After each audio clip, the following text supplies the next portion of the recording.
साथियों, जानने की कोशिश करेंगे कि जो वर्तमान में जो श्री हनुमान जी का जो व्यक्तित्व बताया जाता है, चित्रीकरण बताया जाता है, वो कैसे माइथोलॉजिकल है, और जो इतिहास में जो हनुमान जी हुए हैं वो कौन है, और उनका व्यक्तिगत व्यक्तिगत और उनका चित्रीकरण, उनका इतिहास क्या है।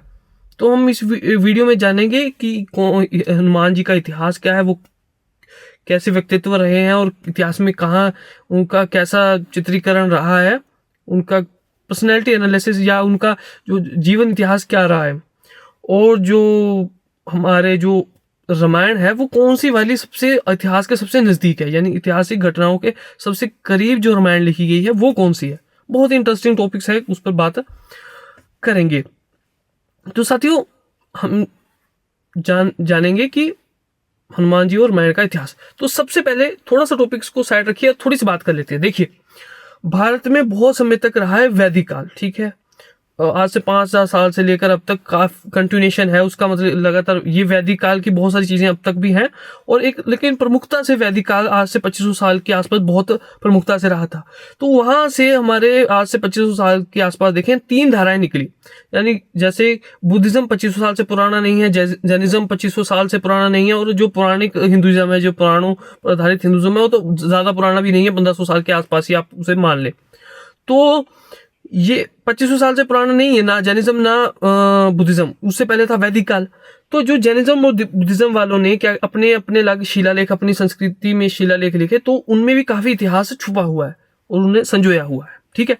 अब आ जाइए हनुमान जी पर। देखिए, आप देखिए कि कोई भी प्राचीन ऐसी हमें कोई मूर्ति नहीं मिली है, कोई उसमें शिलालेख नहीं है, कोई इसमें आर्कियोलॉजी में ऐसी चीज नहीं मिली है, ऐसी कोई आइकोनिक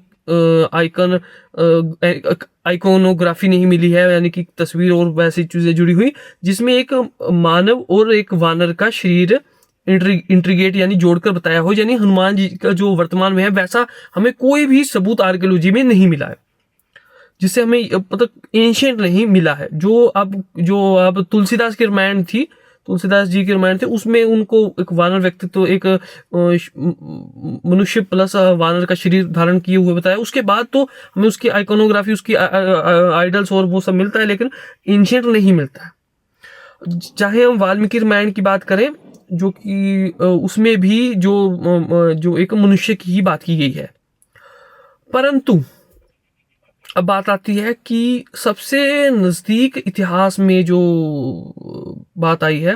देखिए, सबसे करेक्ट जो महाभारत है वो तो मैंने आपको बताया था कि जैनिज्म से आती है, लेकिन जो सबसे करेक्ट रामायण है वो आती है बुद्धिज्म से और जैनिज्म से। जैसे मैंने आपको बताया, ये 2500 साल से पहले नहीं थे, लेकिन इन्होंने इतिहास को संजोए रखा है। तो इनके पास जो रामायण है, बुद्धिज्म हो चाहे जैनिज्म हो, इनके पास जो रामायण है ये सबसे सटीक है, ठीक है। और जो हनुमान जी का व्यक्तित्व जैनिज्म में बताया गया है कि वो एक महान राजा थे, वो मानव शरीर धारक थे, मानव शरीर था उनका, उनकी माता जी का नाम अंजनी था, और अंजलि और ऐसे जुड़ते हुए नाम थे। और जो इनका व्यक्तित्व बताया जाता है कि ये रामायण में भी इनका, जैन रामायण में भी इनका हिस्सा था, और ये एक राजा और एक मानव शरीर धारक थे, ना कि कोई अवतार थे या ईश्वरीय थे या ऐसा कुछ भी। जो मैंने आपको बताया था, महाभारत जैसे जैनिज्म में सबसे सटीक, सबसे इतिहास के सबसे नजदीक बताई गई है, उसमें भी कोई अवतारवाद, कोई ईश्वरवाद और ऐसा कुछ चमत्कार ज्यादा नहीं था, जिससे हमें पता लगता है कि वो ज्यादा नजदीक है इतिहास के, जो कि है जैन महाभारत। उसमें भगवत गीता भी नहीं है, और भगवत गीता पर मैं पहले भी कुछ वीडियो बनाई है और आगे भी उस पर बनाऊंगा कि कैसे ये पौराणिक हिंदुइज्म का हिस्सा है, और ये जो वेदांत जो उपनिषद है उनका हिस्सा नहीं है। तो रामायण पर आ जाएं और हनुमान जी पर आ जाएं, तो हनुमान जी का व्यक्तित्व हमने आर्कियोलॉजी में भी देख लिया और ऐतिहासिक किताबों में भी ढूंढ लिया, तो हमें एक मानव शरीर धारक ही मिला, एक राजा ही मिले, और वो उनका जो काम था वो जैन रामायण में भी दिखता है हमें, ठीक है।